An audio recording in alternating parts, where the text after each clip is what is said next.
20, 20, 20, 20. 2021. So, as you know, a lot of people started businesses to get that PPP loan, right? Right. But they all started their business as a sole proprietor, Correct. right? So, could you give me the definition one of a sole proprietor, an LLC, and an S corp, and what's the difference between the three? So a sole proprietor is what we don't want to be. A sole proprietor is just you doing business. Where are my cups? Let me get my cups. Hold on. Go ahead. So, if you are a sole proprietor, that means that you're doing business as yourself. So that means your house is doing business. The money in your personal account is doing business. Your car is doing business. It's just you out here in these business streets with no protection. That's what a sole proprietor is. Another name for a sole proprietor will be a DBA. Don't be asked out is what I like to call it. But we do not want to be a sole proprietor or a DBA, okay? We want to have an entity structure. You can have an LLC or you can have a corporation. What an LLC or corporation does is it separates you from your business. So when you're doing business, you're not affecting your home, your money in your bank, your car, and your assets. Just the business is being exposed when doing business, being exposed to liability. So you have your sole proprietor, you have your LLC or a limited liability company, and then you have a corporation, which will be a C Corp, okay? An S Corp is not going to be a business structure, meaning you don't form an S Corp with the Secretary of State. An S Corp is going to be a tax election. So with the state, you form your business entity. With the IRS, you're taxed. Okay, so with the state, you're going to be either an LLC or a corporation. Over with the IRS, you're going to say, hey, IRS, although I'm an LLC or although I'm a corporation, I want you to tax me as an S Corp. So an S Corp is just a tax election. You don't pay a 15.3% self-employment tax, like if you were an LLC. On the C Corp side, you're not going to be taxed double. So a C Corp gets taxed when the corporation earns the money, and they pay a second tax when they pay the money to the owner or the shareholders. Okay, so it's called double taxation. So C Corps don't want that double taxation. They're going to ask to be taxed as an S Corp. An LLC doesn't want that self-employment tax. They're going to be asked to be taxed as an S Corp. But to be an S Corp, one of the owners has to be on payroll, with payroll taxes being taken out, paid to the IRS every 2 weeks. And now the S Corp is going to file a separate tax return. A business tax return is going to run you between $750 and $2,000, depending on how complex the return. So the tax savings don't normally go into effect until you're at that maybe $50,000 or $60,000 in profit mark. Then you should talk to your CPA about converting over to being taxed as an S Corp. So I know. So we're going fast here. We're going real fast. Okay. I see this. You're a pro, because the average person, when they start a business, the first thing they're going to start is an LLC. Correct. So you mentioned something about the 15% tax when getting the S Corp or C Corp, correct? LLCs pay a 15.3% self-employment tax on the profits. So could you talk about that? Because a lot of people don't realize once they get an LLC and have a legitimate business with the Secretary of State, they don't know that they have to pay a 15% tax for the LLC. So could you kind of explain that a little? So there is a silent business partner to all businesses called the I, the R, and the S. Okay, and you are going to have to pay. Well, there's different taxes that you will pay. There's sales taxes, there's franchise taxes, there's state taxes. But when it comes to the federal government, there's going to be income taxes. And so whatever is the profit of the business, income taxes Well, you have your income tax, which would be based on the percentage of how much your profit is, but there's a self-employment tax. So if you're a W-2 worker, then you get a paycheck, and your FICA, your Medicare, your social, all that's already taken out of your check. Well, if you're not on a paycheck, the government doesn't get that money. So they take that at the end of the year in that self-employment tax. So whatever are your profits, besides paying an income tax, you're going to now pay a 15.3% self-employment tax on top of that. Got you. So right. So once you get around that $80,000 profit, meaning after you pay all of your business bills, that's what's left over. That's when you want to think about converting over to an S corp, or else you're going to get hit with a really big tax bill. Right. So now, fast forward. Now we got the business. We got the LLC. So now we're trying to establish the business. Okay. So in the business, a lot of people don't realize that most businesses operate in what we call business credit.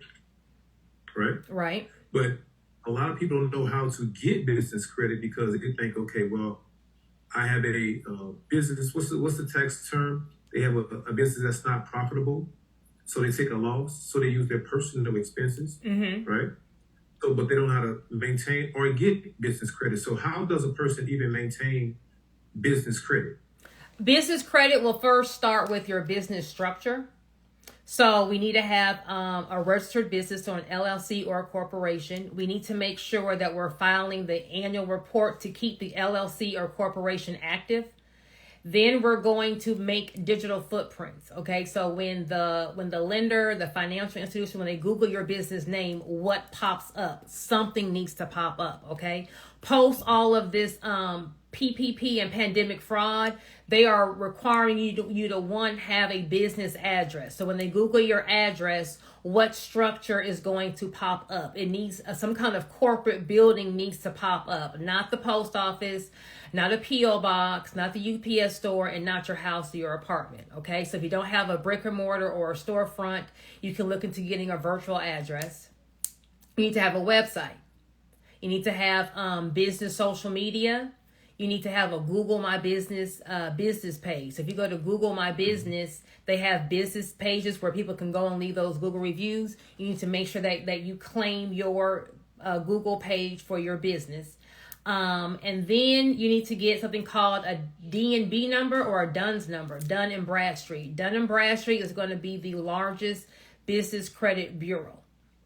Okay, so once you get your DUNS number, you can then start establishing credit. I call it in the 3 tiers. So you don't have to go through elementary, junior high, and high school. You're going to go through tier 1, which will be your net 30 vendors.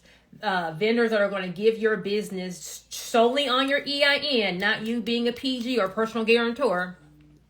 They're going to give your business credit. They're going to allow you to buy something and give you an invoice, and then you can pay that invoice in 30 days. There are certain people or certain vendors that will do this and give your business a trade line.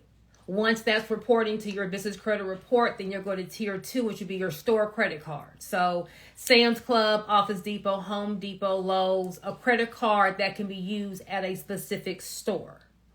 Once you establish some trade lines there, now we can go to tier 3, which would be our cash credit card. So American Express, Capital One, Chase. Once we get through that, we can then go to the bank. So line of credit, a loan, or vehicle financing. But you have to go in that order. You can't skip around or you'll get denials. So what are some mistakes that people make in, I guess, starting to get business credit, but trying to spend too early? What are some mistakes people have? I think the biggest mistake that people have when trying to get business credit is people just think that I just need funding. I need funding. And they don't have a plan. Like to start and to run a business, you got to have inventory, a product or a service that you're selling. And then what is the marketing plan? How are you getting your product or your service to these people? So people just think, I need funding.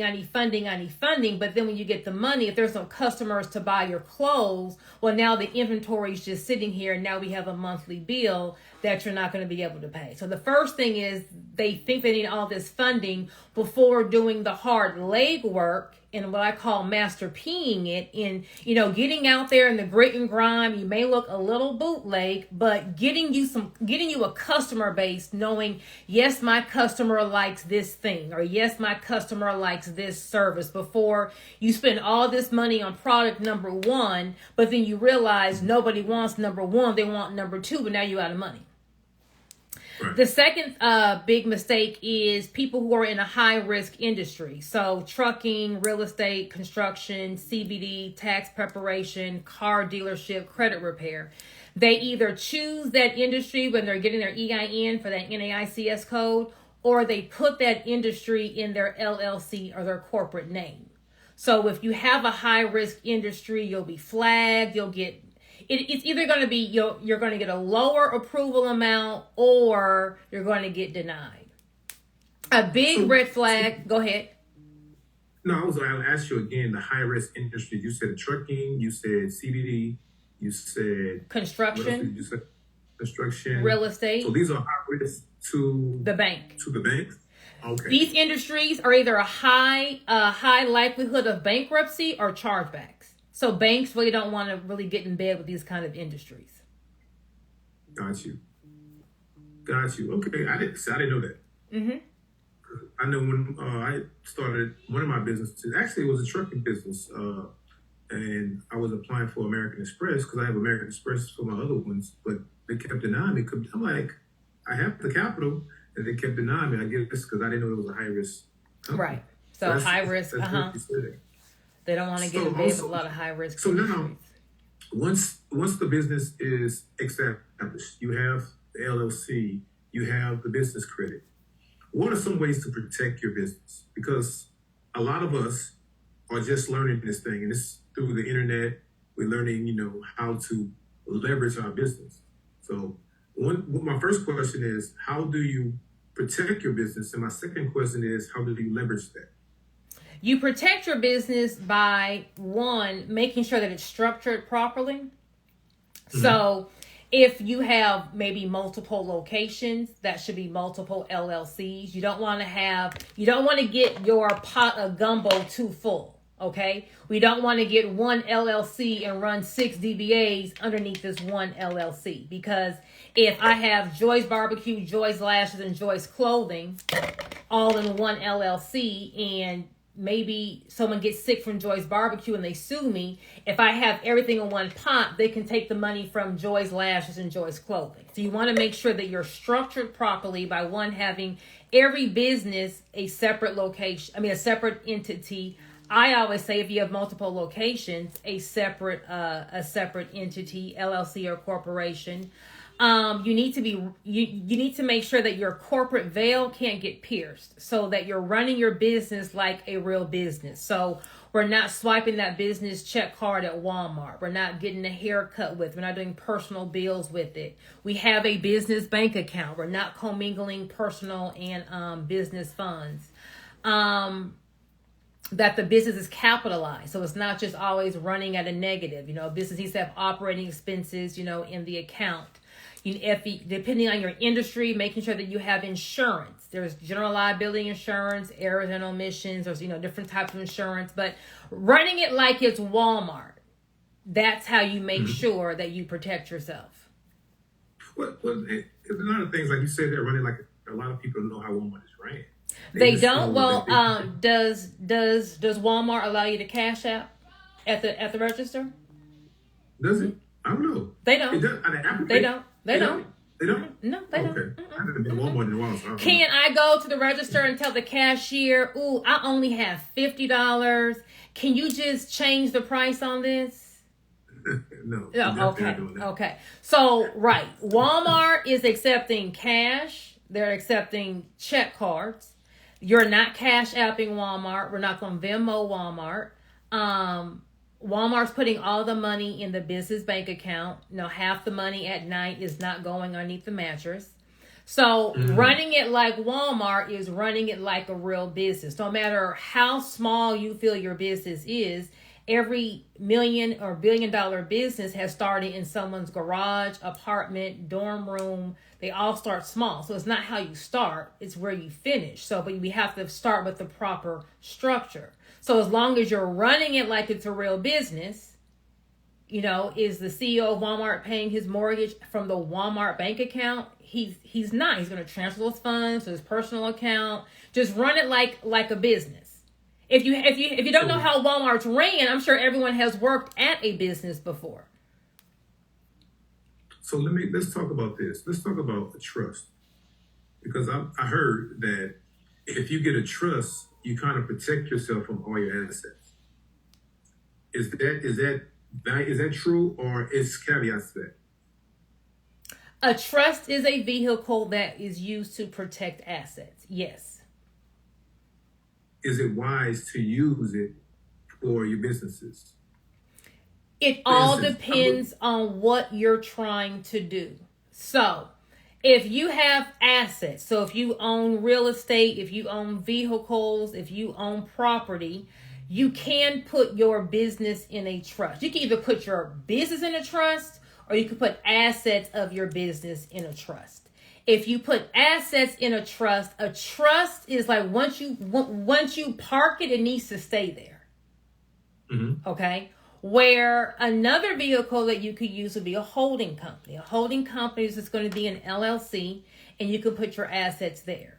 Depending on how your business goes, you may need to zig and zag. You may need to move some things over here. Maybe we're trying to get, qualified for a loan. So maybe you may need to, stack some assets over here. It's easier to kind of zig and zag out of an LLC versus you don't have that same leverage when you're talking about a trust. So I always say, if you're interested in a trust, talk to an estate planning attorney in your state. So I didn't know that you couldn't move stuff in and out of your trust once you get it. I thought it was more of just the name to protect the asset.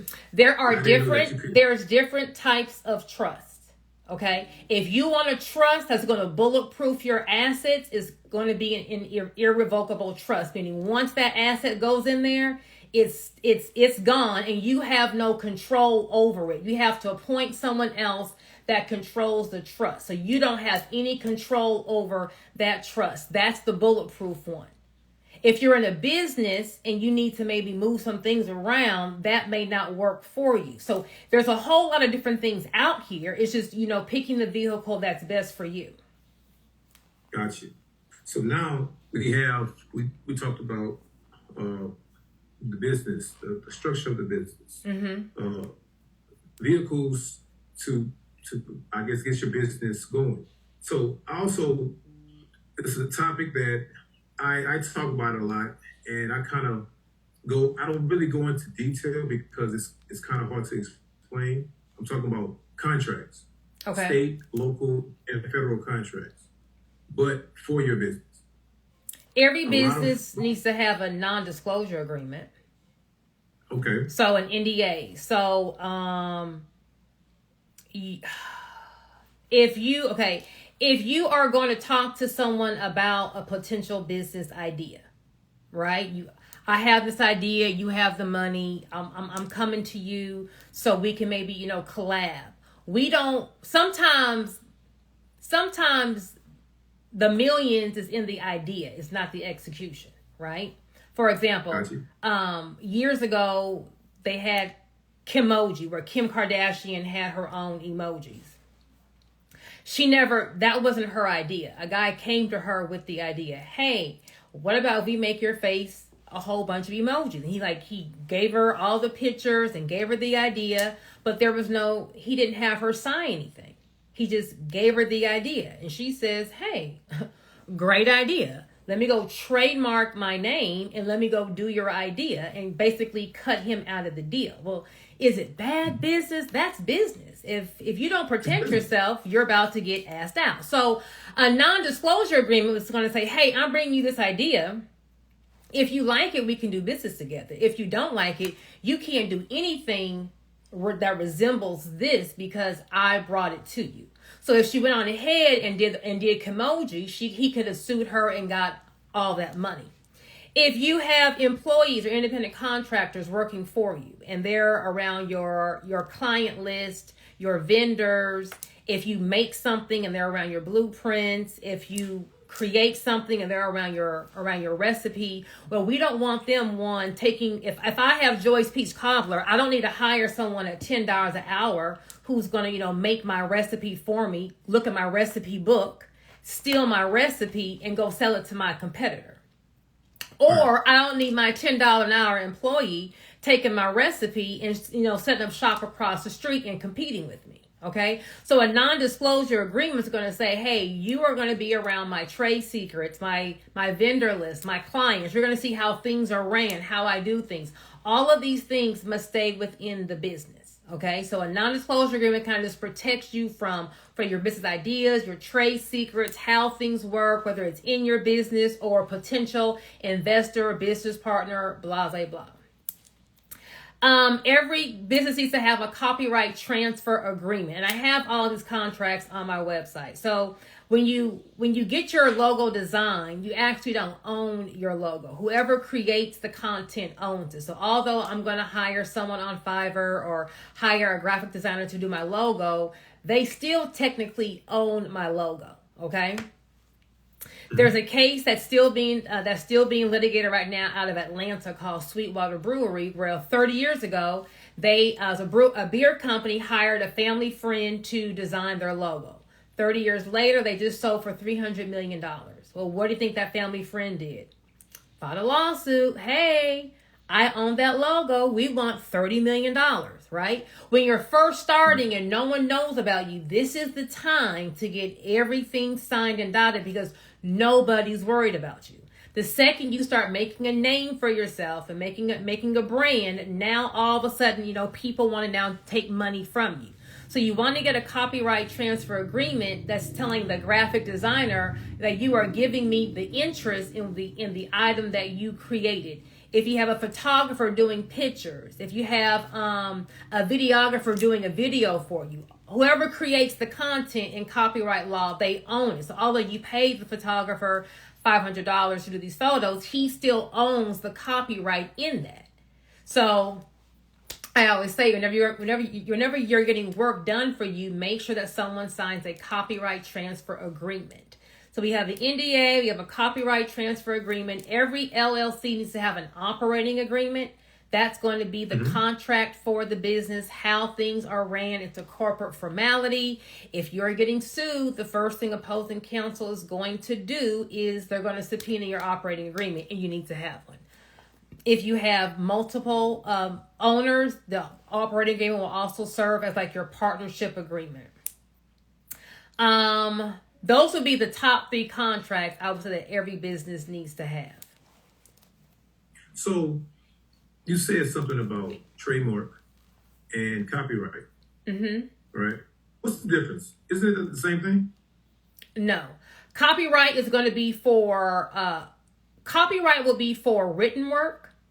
Trademarking is that no one can use that name or that slogan in the US of A. Got you. So the good thing is we talking business, but I never asked you, how did you even get into the business? Right? You know what? I worked for, my dad was an entrepreneur. He had his own tax firm. So I grew up seeing the entrepreneurial life. But, my parents said, go to school, get you a good job. So I got that good job. And maybe 90 days in, I was like, this little 6 figures is nothing. I was seeing what I was being billed at versus what I was making. And I felt like I'm only going to make this salary. Like, I don't care how much I crush it. Like, I'm capped right here. So I don't like a ceiling feeling. So I was like, I need to do my own thing, because if I go out on my own, like, the sky's the limit. So I saved up for I gave myself 6 months of living expenses. Like, something got shaken in 6 months. So I just quit, started the Hunt Law Group, started walking around. This is before Facebook, before Instagram. Like, you had to actually, I was walking into court, because back then, nobody, my Zoom ended. Y'all, my little podcast ended. That's why I'm running my mouth. Well, we'll see if he hits me back. Well, I'll finish my story. So I just started the Hunt Law Group. Just started going to court, because back then being an entrepreneur was not the thing. Having that 6-figure job was the thing. So I had to go out and get criminal clients. So I was like, well, where are the criminals at? So I would be at the club. I'd be at the strip club, passing my card out, and started a Hunt Law Group. Then I started my tax practice. I just started businesses. Like, I don't believe I don't believe in boxing yourself in a category. Like, I am a blah, blah, blah. I believe like wherever is the money, like that's where I am. So I'm always open to, looking at different business ventures. So I had a tax company that went into, I started selling hair. I watched the movie Good Hair. Never knew about hair extensions because I wore short hair. Partnered with someone and started selling hair extensions. That branched off into me owning a 10 salon franchise between Texas and Louisiana. That branched off into me buying cars. I'm about to beat you. That branched off into me buying cars and starting a car dealership, collision shop. So business is business. All you're doing is changing the product or the service. But business is business. And what I liked about business is I wanted to do something that wasn't dependent on me. So being a lawyer, I had to go to court. Being a lawyer, I had to show up to make money. So when I got married and I got pregnant and I was sick. So me throwing on heels and putting on makeup and walking to court, I was like, this is not, I can't do this. Because I was really sick the entire pregnancy. That's what had me go all in with the hair, because I wanted to do something that I did not have to do the work.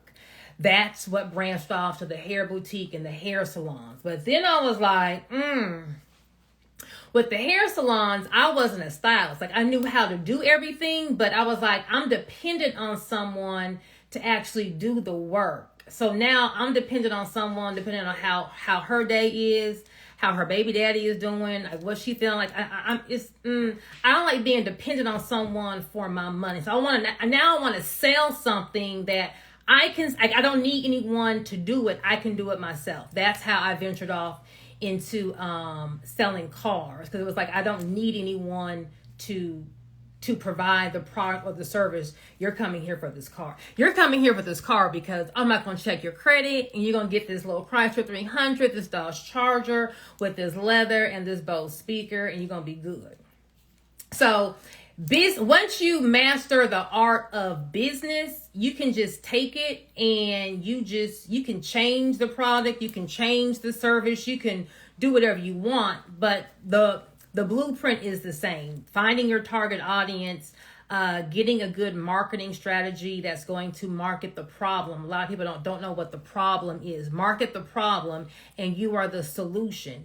And then once you get that, get one thing up and going. And then once you have one up and going, then you can start something else. Okay. But like now, I've been doing business since 2004, get the system, train your staff, have systems and procedures, run it like Walmart, here he is. We're back. Yeah. Hold on, we're back. Okay. Hey, how you doing? I'm back. You're back. I see. We have this, recording in progress. So back to what you were saying that your dad had a business and Okay, so me working for someone and getting a check, and no matter how well I'm doing, what I'm making doesn't change. I didn't like that. So I saved up 6 months of living expenses and quit and started the Hunt Law Group. But how? Okay, so no, it sounds easier said than done Okay. because a lot of people do the same, right? Mm-hmm. A lot of people try to save. A lot of people try to go into a business to say, okay, well, this is how I plan on doing it, but starting it off, it doesn't go to plan. Well, you asked me what I did. Now, I'm not saying I'm not saying that I recommend that everyone do this. This is what, see, I thrive in pressure. So if my back's against the wall, I'm coming off like that. That's where I thrive at. So if you are not a big risk taker, I would say work your 9 to 5 and work your business from 5 p.m. to 9 p.m. and on the weekends. See, everyone wants to start their business, with the office space and the bill. Like, baby, master P it. Okay, so start in your house, start in your kitchen. Like when I first started, when I first started my practice, I had 6 months of living expenses. I didn't want to pay office space. This guy, what I did business structure for corporations. I would fly Monday through Thursday, different city every day, telling corporations why their structure is wrong, and I would be restructuring them. All this, sometimes talk about holding companies and parent. I did all this for over a year for major corporations. This guy at my church knew what I did, and he wanted to sit down with me, and he wanted me to do his package. But this consultation starts at $10,000, right? So I told him, well, I don't want your money.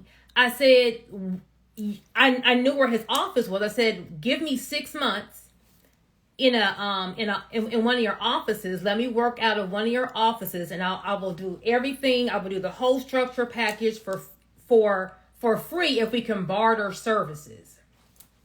So I didn't have any rent for the Hunt Law Group, right? Now I have to just go make it rain. I have to go out there and get the business. So no one's interested in LLCs or corporations back in 2005. That was like, what's that? So I had to go be a criminal attorney. So I'm cute. Meaning? I had to go defend. I had to go defend DUIs. I got you. So I would go to where I'm at the club three nights a week in my suit, passing out my card. I'm cute. I'm an attorney. Boom, boom, boom, boom, boom.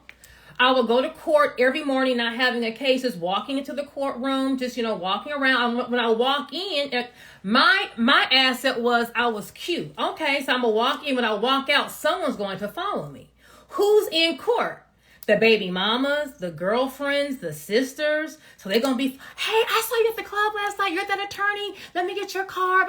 So you have to be able to go out and get the business. I will be at the strip club. I found the hottest strip club in Houston, Texas. Walked up there one night, and I told the owner, how can I get my picture in the back of all the bathroom stalls? So when you're in the bathroom at the strip club, and maybe everything is going on at the strip club, my name is there. So when you get caught for prostitution, when you get caught with intent to distribute, my pictures, you are seeing my name, you're seeing my number. So that's how I was able to, rustle up money to start.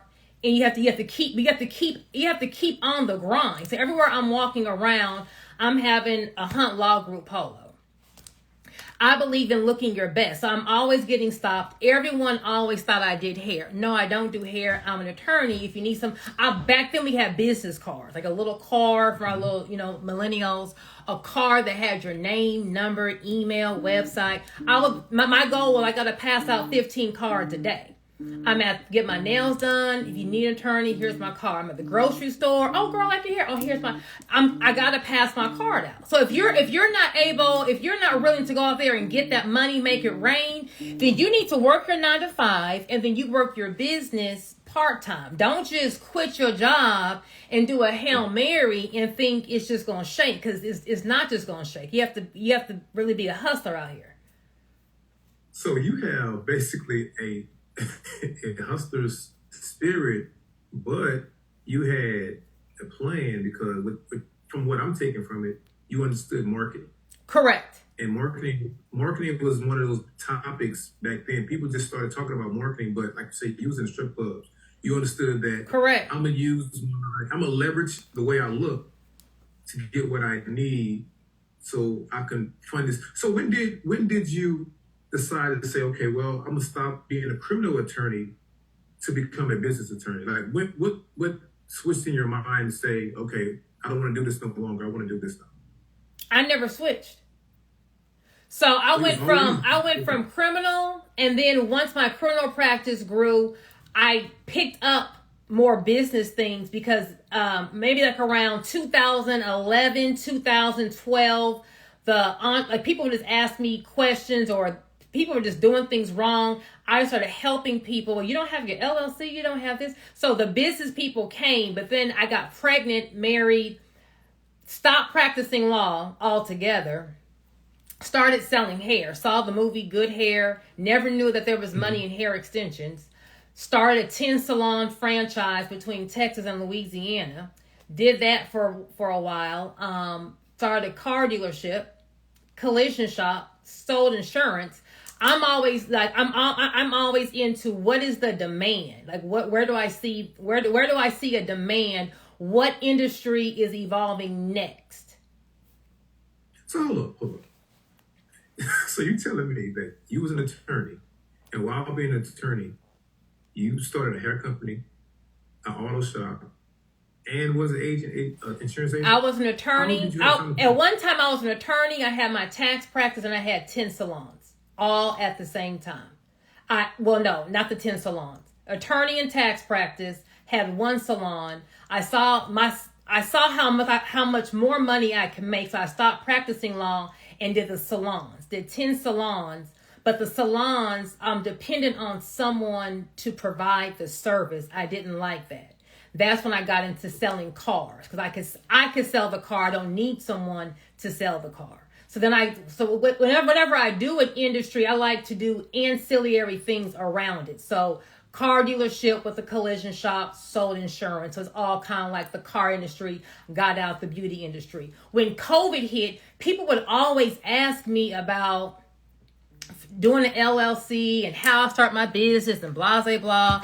I never really had time, but when COVID hit, I just started, talking to people, doing LLCs, and I was like, let me just do it for real. Let me, stop sending this Hotmail account out. Let me just, form an entity and just start doing this for real. So I really just started doing what I did for the firm with my own company, just teaching the same thing and just kind of teaching it in a fun way so people can understand what it is that I'm saying. Because if I just talk to you like you're in law school, it's boring, like this is what an LLC is. I try to make it like a little fun while you still learn what you need to do to protect yourself.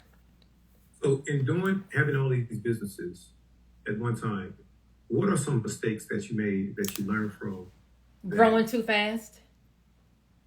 Okay, you scaled the business too fast. So sometimes sometimes the business will grow too fast for the structure that you have. So our salons took off like crack. We couldn't keep hair in stock. People would drive 2-3 hours. On Saturdays, it'd be a 2-hour line just to get in our salons.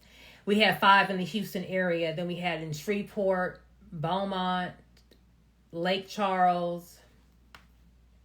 I'm missing somebody. Baton Rouge.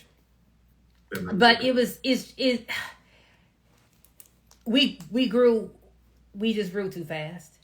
It was too many employees. I could not find someone that could duplicate me. So I'm having to man, all these girls at all these different locations. And, girls are a little, it's pettiness. She looked at me. It's like, baby, just come here and make this money. Like, I don't care who looked at who, but it was just a lot. So one, growing too fast before having either the structure or the manpower to handle all of the growth. Gotcha. Another mistake I would say, I learned this the hard way, y'all. You have to be a boss. You cannot be a boss and a friend. Fire fast, hire slow. This person needs to go. They are not following protocol, but I know she don't have no money saved up to pay her rent. I know she got these 2 kids, and I'm gonna just carry her, for another 60 days because I know I need to just cut it. So making myself bleed, trying to be nice when, in business, you just can't be nice. It's just business. So firing too slow is another problem. You need to fire as soon as you see it's not a fit, let it go. Because all it's going to do is cost you more at the end. Hiring friends and family and not having these signed contracts in the beginning. See, all the stuff I talk about, I don't just be saying stuff. I've lived it all. Like, oh, I don't need to put her on a contract. We've been friends for baby. Everyone needs to be on a contract because the person you think is your ride or die, that's the person who's going to take your client list and start the other business down the street. Luckily, I just make business look easy, baby. Go ahead, do this. You're gonna bankrupt yourself doing this because you can't do what I do, right? And we had a client, we had a manager who started with us, took our entire client database, took half our stylists, and opened up shop about 20 minutes down the road. Now, she don't understand when payroll come, ain't no one working for free, right? So she missed one good payroll. All the stylists, came right back real quick. But, had she been like a real business person with some real money, she could have put me under. Luckily, I was the stronger business. But I'm like, dang, I didn't think I had to get. Everyone gets a contract. It's just business. There is no family. There's no friends. It's just put your mama on the contract. Everyone needs to be on contract. That non-disclosure agreement, everyone needs to have it. Yes. That's important because, like you said, we have our friends, cousins, family, business, mother, father, and all that. We so used to that bartering system and that trust system. It was like, well, don't worry about it. That's your grandmother or that's your mother. Baby, worry about it. I'm telling you, worry about it. Worry about it. So, and I know you got to go. So I'm gonna hit you with this last question. So, for someone that doesn't have the expertise or the information and they want to come to you for consultation, so how does that take place? How can they get in contact with you? What are some fees they look forward to? Could you kind of go into that? Okay, so you can go to my website, thefirmcbgroup.com. That's C as in car, B as in boy. Or you can go to my Instagram, joyhunt_ESQ. I have a 30-minute consultation for $150 and an hour consultation for $250. I have a business structure consultation. I have a grant bundle. I got a business structure webinar. I got a holding company masterclass. I got legal contract templates. Whatever you need for your business, I got something for you on my website. So if you can't afford me right now, put me in your budget for the future. Google what I'm talking about. Follow my Instagram page. I do a lot of lives where I give a lot of information out for free because, growing up in my heyday, I didn't have a mentor. I had to kind of learn all this the hard way, by just making a whole lot of mistakes. So I try to, speak freely and kind of give a lot of information out for free. So I have a YouTube page. I have an Instagram page. If you just follow me and watch my videos, you will learn a lot. So, and I appreciate you for giving me the time because you just gave me almost $2 million worth of the game. And whoever is listening, guys, that's why I did the podcast because I said I saw the sister on Instagram. I was like, she's speaking some real talk because you run into people that they sound good, but they don't know what the hell they're doing. Right. I was checking you out. I was like, okay, she knows what she's doing because I kind of teach this too. I was like, okay, I want to get her on the show. So now, as you guys can see, Joy gave you guys $5 million worth of game, like easy, quick game. So it's up to y'all. The ball is in your court. right? Right. So, guys, before we get out of here, Joe, I want to ask you this about a business grant. Because I didn't know that businesses could receive grants. Yes, I sir. thought they only get loans. So how can a business receive a grant? A business can receive a grant by one, having an LLC or a corporation. They have to have an EIN number and a business bank account for the money to go in. Businesses and organizations are giving businesses money that's going to help them make money. Okay, so think of it like this. Whoever's giving away the money is getting the money from someone, right? And what they're looking for at the end of the year is some kind of aha story. So what did you do with the money? Oh my gosh, I was able to, get a brick and mortar location. I was able to get a second location. I was able to, increase my sales by 30%. I was able to go overseas and, buy my inventory at a larger. They're looking for an aha. So when you're asking for things for your business, what is going to make you money? Okay. Marketing will make you money. Payroll for additional staff will make you money. Equipment, remodeling expenses, inventory or buying your inventory in bulk. Don't ask for things like operating expenses. Operating expenses is not going to make you money. Okay. Catching up on bills, paying up my rent. That's not going to make you money. So when you're looking for a grant, what can your business use right now to make more money? If I sell this shirt, but the shirt costs me $10 and I'm selling it for $20, I'm making $10 a shirt. If I were to buy this same shirt though over in China, I can get this shirt for $2 versus $10. But I got to buy in a larger quantity, right? Mm-hmm. So I can make more money instantly by going overseas and buying in a larger quantity, but I need this upfront capital to be able to do this. Maybe I am making something and I'm at home and I'm booked and busy and I need to be able to be in some kind of commercial kitchen or have some staff help me make whatever I'm making because I'm getting some big orders. I have some orders from the hospital, some accounting firms, some big corporations want my treats and I need to mass produce them. So I need to either get bigger equipment or more staff. Things that will show the grant reviewer that this is going to make my business money. And then having a detailed budget. Like I believe, you have to make your business stand out, right? So when you're doing your budget, don't just give me everything 0, 500, 1,500. You just freestyle. Give me $1,523. If you give me a detailed budget like that, when I look at it, I know, you really priced everything out versus 1,200, 300, 200. Are you guesstimating? What are you doing? I always believe you have to put your best foot forward. My dad was, he grew up in San Antonio, Texas.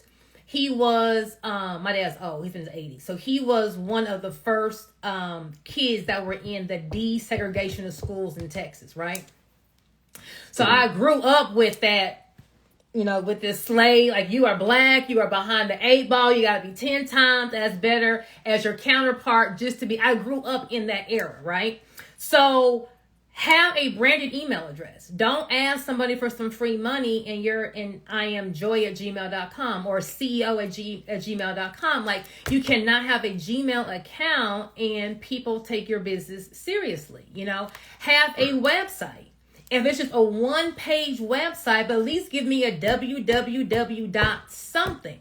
If you're coming to this organization asking for free money, at least show me you invested by having an LLC, a branded email address that won't cost you more than $20, and a domain name that's going to cost you $10. Like invest in yourself before you ask somebody else to invest in you, and that's going to also make you stand out from the competition.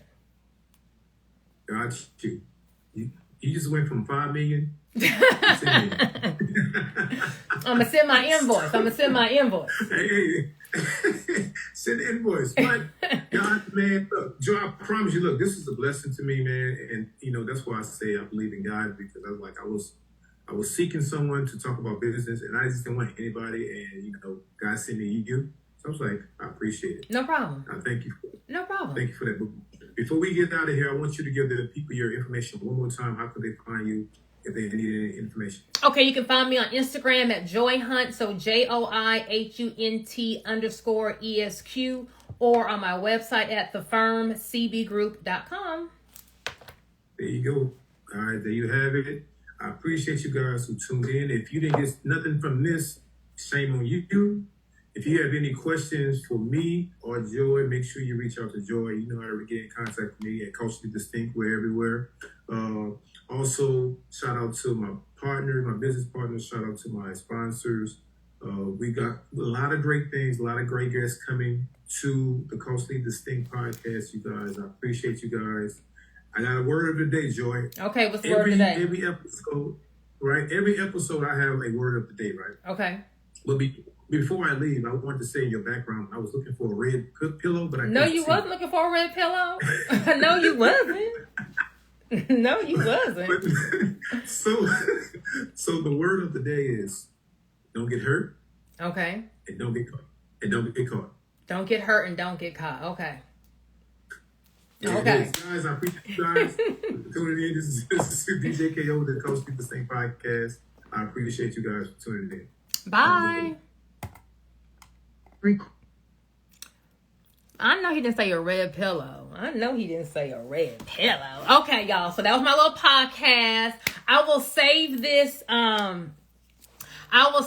Live on my page now. So in case you were coming in late, you can kind of catch everything. I kind of went over some business structure, some business grants, a little bit of business credit, and how to get out there and hustle. Okay, so I will see y'all at the bank.